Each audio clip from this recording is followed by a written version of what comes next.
মজাইছে দাদা এনেকে দিলে মুখেদি এনেকে বগা পানী আৰু নাকেদি বগা পানী অলপ ওলাই গ'ল মই ভয় খাই গ'লো তাৰপিছত তেতিয়া এনেকে চাইছো চাই পেলাই বমি কৰিছিলে অকণমান বমিটোত অলপ বিয়ে বনাইছিল বিয়ে খাইছিল অকণমান টক এক পিচ খাইছিল তেওঁলোকে বনাই দিছিল ও আচ্ছা এ শেখৰে কৈয়ে পেলালে শেখৰ গোস্বামীয়ে কৈয়ে পেলালে জুবিন দা কেনেকৈ মৃত্যু হ'ল আৰু কিবা জানিবলৈ বাকি থাকিলে নে অসমবাসীৰ ৰাইজ শেখৰ গোস্বামীয়ে কৈয়ে পেলালে জুবিন দা কেনেকৈ মৃত্যু হ'ল আৰু এই কথাটো শুনা পোৱাৰ লগে লগে মই কিন্তু ক্ৰান্ত হৈ থাকিব পৰা নাই অসমবাসীৰ ৰাইজ আপোনালোকে নিশ্চয় এই ভিডিঅ'টো আপোনালোকে চাইছে আৰু শেখৰ গোস্বামীয়ে অলৰেডি কৈয়ে পেলালে জুবিন দা কেনেকৈ মৃত্যু হ'ল আকৌ এবাৰ ভিডিঅ' ক্লিপটো লগাই দিছোঁ আপোনালোকে মন দি শুনিব আকৌ এবাৰ লগাই দিছোঁ মজাইছে দাদা এনেকে দিলে মুখেদি এনেকে বগা পানী আৰু নাকেদি বগা পানী অলপ ওলাই গ'ল মই ভয় খাই গ'লো তাৰপিছত তেতিয়া এনেকে চাইছো চাই পেলাই বমি কৰিছিলে অকণমান বমিটোত অলপ বিয়ে বনাইছিল বিয়ে খাইছিল অকণমান টক এক পিচ খাইছিল তেওঁলোকে বনাই দিছিল আচ্ছা বিয়েৰ আৰু গাহৰি মাংস বিয়েৰ আৰু গাহৰি মাংস জুবিন দাক খোৱা গ'ল জুবিন দাক ইহঁতি গাহৰি মাংস আৰু বিয়েৰ খোৱা গ'ল আপোনালোকে সকলোৱে গমে পায় জুবিন দাই ৰাতি কাম কৰে আৰু দিনত ৰাতিপুৱা লগে লগে প্ৰায় 2টামান বজাৰ পৰা জুবিন দাই শুৱে আৰাম লয় আৰু সিহঁতি সেই কথাটো জানে সম্পূৰ্ণ জানে যেন জুবিন দাই কেতিয়া বিশ্ৰাম লয় কেতিয়া আৰাম কৰে সেই কথাটো জানে কিন্তু সেই কথাটো জানিও ইহঁতি এই কেইটাই এই পাখণ্ড কেইটাই জুবিন দাক লৈ গ'ল সাগৰৰ পাৰলৈ সাগৰৰ পাৰত কিয় লৈ গ'ল সাঁতুৰিবলৈ আৰু ইহঁতি এইটোও জানে জুবিন দা যেন স্বাস্থ্যটো ভাল নহয় এটেক আহি থাকে ইহঁতি এইটোও জানে কিন্তু ইহঁতি সেইটো জনা পাছতো জুবিন দাক লৈ গ'ল সাগৰৰ পাৰলৈ আৰু সাঁতুৰ দিয়াবলৈ এতিয়া জল পটকৈ ওলাই পৰিল বিয়ে আৰু গাহৰি সেই গাহৰি আৰু বিয়েৰ লৈ আনিছিল মোৰ মনে কৈছে জুবিন দাই খোৱা সেই বিয়েৰ আৰু গাহৰি মাংসত কিবা নিশ্চয় কিবা মিহলি কেনাই মানে মিহলাই খুৱাই দিলে আৰু অলৰেডি শেখৰ গোস্বামীয়ে এইটো কৈছে মই আপোনালোকক পঢ়ি দিছোঁ শেখৰ গোস্বামীয়ে এইটোও কৈছে আপোনালোকে মন দি শুনিব দেই সাঁতোৰাৰ পাছত দাদাৰ মুখ আৰু নাকেদি বগা পানী ওলাইছিল মই ভয় খাই গ'লোঁ তাৰপিছত দাদাই বমি কৰিছে বমিত বিয়েৰ গোন্ধাইছে বিয়েৰ খাইছিল অকণমান আৰু গাহৰি এপিচ খাইছিল অসম এছ'চিয়েশ্যনৰ কেইজনে বনাই আনিছিল ঠিক আছে কোনে বনাই আনিছিল অসম এছ'চিয়েশ্যনৰ কেইজনে বনাই আনিছিল আচ্ছা তাত নিশ্চয় কিবা এটা মিহলাই দিলে জুবিনৰ সৈতে সাগৰৰ পাৰত অবাঞ্ছিতৰ ঘটনা হোৱাৰ পাছত প্ৰায় 40 মিনিট সময় চিকিৎসা পোৱা নাছিল জুবিনে এইটো বহুত দুখ লগা কথা 40 মিনিট সময় চিকিৎসা পোৱা নাছিল মন্তব্য এইটো কোনে মন্তব্য কৰিছে জানেনে জুবিনৰ লগত ঘটনা সংঘটিত হোৱা সময়ত থকা বাদ্যযন্ত্ৰী শেখৰ গোস্বামীৰ ভাষ্য হয় এয়া 40 মিনিট এইটো দুখ লাগিছে হয়তো জুবিন দাক ততাতৰিয়াকৈ চিকিৎসালয়লৈ নিয়া হ'লে হয়তো জুবিন দা আমাৰ মাজত থাকিল হয় কিন্তু ইহঁতৰ এইটো প্ৰি প্লেনিঙে আছিল ন প্ৰি প্লেনিং থকা কাৰণে ইহঁতি ততাতৰিকে কিয় নিব ঠিক আছে বিয়েৰ খুৱাইছে গাহৰি খুৱাইছে আৰু বিয়েৰ গাহৰিত বা কি মিহলাই দিছে অসম এছ'চিয়েশ্যনৰ কেইজনমানে বনাই নিছে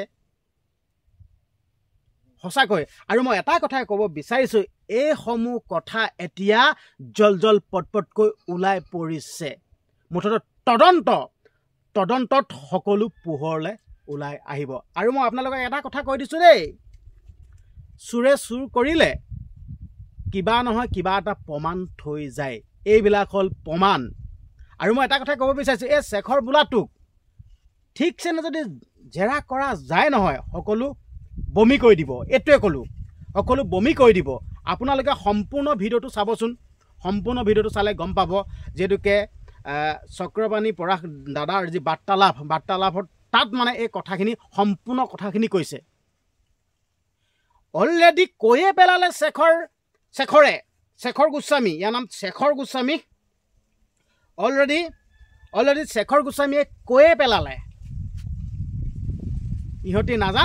ইহঁতি নাজানে জুবিন দাক ক'ত নিব লাগে ক'ত নিব নালাগে গাহৰি মাংস আৰু বিয়েৰ অসম এছ'চিয়েশ্যনৰ কেইজনমান লোকে গাহৰি মাংসটো বনাই আনিছে তাত বা কিবা মিহলাই আনিছে কিবা মিহলাই অনা নাই এইটোতো আমি গম নাপাওঁ সেইটো কাৰণে অসমবাসী ৰাইজ আমি এনেদৰে হাত সাৱটি থাকিলে হ'ব জানো আমি সকলোৱে তদন্ত কৰিবৰ কাৰণে আমি প্ৰতিবাদ কৰিব নোৱাৰোঁনে আমি সকলো ওলাই যাব নোৱাৰোঁনে আমি এনেকৈ থাকিলে নহ'ব আমি জুবিন দা আমি সম্পদ হেৰুৱালোঁ ঠিক আছে এটা যুগ শেষ হৈ গ'ল এইটো ক'লোঁ শ বছৰ অহা পাছতো আমি জুবিন দাৰ দৰে এজন সম্পদ আমি নাপাওঁ এইটো সকলোৱে গম পাই আছে সকলোৱে বুজি আছে কিন্তু আমি এনেদৰে হাত সাৱটি থাকিলে নহ'ব আমি দোষীক উপযুক্ত শাস্তি দিয়াবই লাগিব এইসমূহ কথা কৈয়ে পেলাইছে শেখৰ গোস্বামীয়ে বিয়েৰ খাইছিল গাহৰি মাংস খাইছিল অসম এছ'চিয়েশ্যনৰ কেইজনমান লোকে বনাই আনিছিল তাত বা কি মিহলাই আনিছে কি বা খুৱাই দিলে হা আৰু যেতিয়া জুবিন দাই সাগৰত সাঁতুৰি আছিল তেতিয়া জুবিন দা ভাগৰ উট দুখন নীলা হৈ গৈছিল ভৰি আঙুলিকেইটা নীলা হৈ গৈছিল এইটোতো বৰ বেলেগ দেখোন সংকেত এইটোটা কিবা এটা খুৱাই দিলে কৰিলেহে এনেকৈ মুখৰ পৰা বমি ওলাব বা উট চুট হালধীয়া মানে নীলা হৈ যাব এইটোতো বৰ ডাঙৰ কথা নহয় সেইটো কাৰণে অসমবাসী ৰাইজ আপোনালোকক অনুৰোধ কৰিছোঁ জুবিন দাৰ লগত যোনে এনে কাম কৰিলে এইকেইটা ঠিক আছে এইকেইটাক কঠোৰতকৈ কঠোৰতম শাস্তি দিয়াবই লাগিব এইটোৱে ক'লোঁ হয়তো আইনী মেৰপাকত ইহঁতক বচাই দিব কিন্তু আমি জনতাই কিন্তু ইহঁতক ৰেহাই দিব নালাগিব আপোনালোকে কি কয় যদি আপোনালোকে মোৰ কথাত যদি একমত ভিডিঅ'টো শ্বেয়াৰ কৰক আৰু লগতে আপোনালোকে কওক ইহঁতৰ কি শাস্তি হ'লে শাস্তি হ'ব জুবিনাক ইহঁতি লৈ গৈ ভালদৰে ছেফটি নিদি ল'ৰা ধেমালি কৰাবলৈ লৈ গ'ল ইহঁতি নাজানে জুবিন দা এটেক আহি থাকে অসুস্থ ইহঁতি নাজানে ইহঁতি সাগৰৰ পাৰত লৈ গৈ এনেকুৱা কাণ্ড কৰালে অসমবাসী ৰাইজ হাতযোৰ অনুৰোধ কৰিছোঁ আমি জুবিন দাৰ আত্মাৰ যদি সদগতি কামনা আত্মাৰ যদি সদগতি আমি বিচাৰোঁ তেতিয়াহ'লে এইকেইটাক আমি শাস্তি দিয়াবই লাগিব আত্মাটো যদি আমি শান্তি দিব যদি বিচাৰোঁ এইটো শাস্তি দিয়াবই লাগিব এইটোৱে ক'লোঁ নহ'লে জুবিন দাৰ আত্মাই শান্তি নাপাব ইহঁতি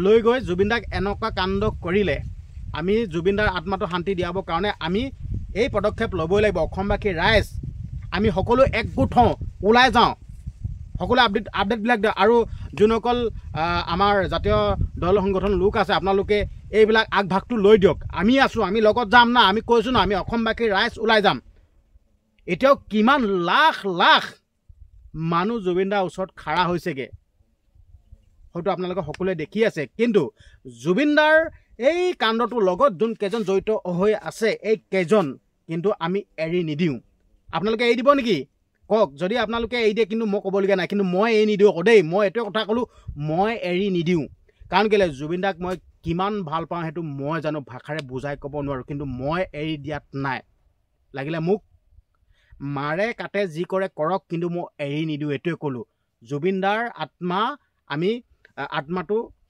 যিহেতুকে জুবিনদাৰ আত্মাটো শান্তি পোৱাটো বিচাৰোঁ। জুবিনদাক এনে কাণ্ড কৰি মাৰিলে ইহঁতি আৰু জুবিনদাৰ আত্মাটো শান্তি নাপাব। নহ'লে আমি সিহঁতক যি ব্যৱস্থা ল'ব লাগে আমি ল'ম। আমি ৰাইজ ওলাই যাব লাগিব, এইটোৱে ক'লোঁ। আৰু কিছুমান কথা বহুত বেয়া লাগি আছে। এতিয়া জুবিনদাক য'ত ৰাখিব এই বস্তুটো বহুত বেয়া লাগি আছে। জুবিনদা কি এৰাগেৰা মানুহ নেকি? এখন শ্মশানত ৰাখিব, জংঘল চফা কৰি আছে। এই বস্তুটো কিন্তু মোৰ হজম হোৱা নাই। স্পষ্ট কথা কৈ দিছোঁ। লাগিলে এই কথাখিনি কওঁতে মোক কোনোবাই কিবা কৰে নকৰে মতলব নাই, কিন্তু মোৰতো হজম হোৱা নাই। জুবিনদা কি এৰাগেৰা মানুহ নেকি? সেই শ্মশানত কোন থাকে? ঠেলাৱালা, ৰিক্সাৱালা, ঠিক আছে, সাধাৰণ মানুহ থাকে। জুবিনদা কি সাধাৰণ তেনেকুৱা নেকি? জুবিনদাক এনে এডোখৰ জেগা দিব নোৱাৰিলে, য'ত মানুহজন যেনেদৰে এতিয়া সমাধি ক্ষেত্ৰ যেনেদৰে ভূপেন হাজৰিকা, ঠিক আছে, তেনেকুৱা এটা স্থানত দিব নোৱাৰিলে। ক'ত? শ্মশানত। অসমবাসী ৰাইজ আপোনালোকে এই ক্ষেত্ৰত প্ৰতিবাদ কৰিব লাগে। আমি ওলাই যাব লাগে, মাত মাতিব লাগে। এইবিলাক ক্ষেত্ৰত কিয় নাহে আপোনালোক? আমি ওলাই যাওঁচোন, এইবিলাক মাত মাতো। বেয়া লাগে ন? জুবিনদাৰ সমাধি ক্ষেত্ৰ সেনেকুৱা এখন শ্মশানত দিয়াটো বহুত বেয়া কথা। জুবিনদা এনে এজন মহান ব্যক্তি, আমাৰ সকলোৱে হিয়াৰ আমঠু। তেনে এজন মহান ব্যক্তিক সেই শ্মশানত, আৰু কোৱা শুনিছোঁ সেই শ্মশান বোলে এটা জংঘল, ঠিক আছে, এটা হাবি জেগা, হাবি মুকলি কৰি আছে, আৰু লগতে হোটেল আছে বুলি কোৱা শুনিছোঁ দেই। মই ভিডিঅ'ত পাইছিলোঁ। আৰু কিছুমানে এনেকৈও কৈছে যেন জুবিনদাক সেই শ্মশান তাত সোণাপুৰলৈ লৈ যোৱা কাৰণটো এনেকুৱা বুলি কৈছে যেন তাত ডাঙৰ ডাঙৰ হোটেল আছে, ব্যৱসায় ভাল হ'বৰ কাৰণে জুবিনদাৰ সমাধি ক্ষেত্ৰ তাত ৰাখিলে হোটেলৰ বিজনেছ ভাল হ'বৰ কাৰণে তেনেকুৱাও পলিটিক্স কৰিছে বুলি একাংশই কৈ আছে। হ'ব পাৰে, আমি কি গম পাম? আচলতে বেয়া লাগিছে। জুবিনদা এনে এজন মহান ব্যক্তি সমাধি ক্ষেত্ৰ তাত হোৱাটো মই একদমেই নিবিচাৰোঁ। আৰু কৈয়ে আছোঁ যেন জুবিনদা এনে এডোখৰ সমাধি ক্ষেত্ৰ দিয়ক, যেনেদৰে ভূপেন হাজৰিকা, ঠিক আছে, ভূপেন দা যেনেদৰে এটা ইমান সুন্দৰ জেগাত সমাধি ক্ষেত্ৰ হৈ আছে না, ঠিক যেনেদৰে জুবিন দাভাগো সমাধি ক্ষেত্ৰ এনে এটা ভাল জেগাত হ'ব লাগে। কৈয়ে আছোঁ অসমবাসী ৰাইজ, আপোনালোকো মাত মাতক, সকলোৱে মাত মাতক না। আমি যদি সকলোৱে মাত মাতোঁ নহয়, বাধ্য হৈ যাব লাগিব জুবিনদাক সেই সোণাপুৰৰ শ্মশানত লৈ আনিবৰ কাৰণে বাধ্য হৈ যাব লাগিবই। আৰু মইতো ভিডিঅ' প্ৰস্তুত কৰি থাকিমেই। জুবিনদাই, ঠিক আছে, জুবিনদাক যেনে কাণ্ড কৰি ইহঁতি মাৰিলে, সেই দোষী যোনকেইটা অপৰাধীক কঠোৰ শাস্তি দিবই লাগিব। এইটোৱে ক'লোঁ। আমি ক্ষান্ত হৈ নাথাকোঁ। আপোনালোকে কি কয়? মোৰ কথাত যদি আপোনালোকে যদি একমত, ভিডিঅ'টো শ্বেয়াৰ কৰি দিব। আৰু একেবাৰে শেষত মই আপোনালোকক এটাই কথা ক'ব বিচাৰিছোঁ দেই। মোৰ কোনো ডিগ্ৰী চিগ্ৰী একোডাল নাই দেই। নাই মই কোনো ডিগ্ৰী হেৰি নহয়, মই কোনো উকিল নহয়, সাংবাদিক নহয়, বুদ্ধিজীৱী নহয়, একোৱে নহয়। মই এটা খেতি কৰা ল'ৰা দেই। কথাখিনি কওঁতে কিবা কিবি খেলি মেলি হৈ যাব পাৰে, এইটো ভুল ভালি ধৰি নাথাকিব, কাৰণ মোৰ ডিগ্ৰী চিগ্ৰী একো নাই। মই কথাখিনি এনেকৈও কৈ, কিন্তু জুবিনদাক ভাল পাওঁ। জুবিনদাৰ কাৰণে মই প্ৰাণ দিবৰ কাৰণে সাজু আছোঁ। জুবিনদাৰ কাৰণে মাত মাতি গৈ থাকিম। জুবিনদাৰ লগত কিবা অন্যায় হ'ব, মাত মাতি গৈ থাকিম অনাগত দিনলৈকে। এইটোৱে ক'লোঁ, বাকী একো নকওঁ। জুবিনদা অমৰ হওক, এইটোৱে ক'লোঁ। বাকী একো নকওঁ। ভিডিঅ'টো এটা সামৰণি মাৰিছোঁ। জয় আই অসম।